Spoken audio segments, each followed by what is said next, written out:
buli kyokola kikole kulw'ekiddako. Kiwandiike oba okitegedde.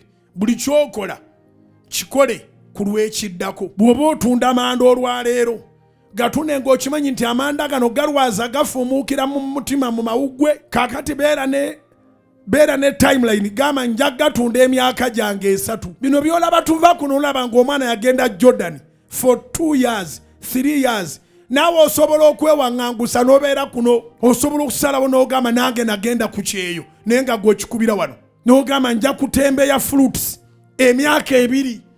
Emyaka 2 bwe giggwako fruits nali nzitembeya nga njagala kukola mu botiiki. Kati weefuula ali mubawalabu, weefuula ali ku kyeyo. Tambuza fruits, bw'ofuna ekyokulya n'ekyokunywa weebake. Togula biteeteeyi bya buli lwa 6. Togula masimu gano agaliko agakajja. Beera n'akasimu ko nga baagala fruits bwe bakuba kayitamu. Togula mifaliso gya kabi, toyina buufa z'ogula. Kolerera botiiki gy'oyagala.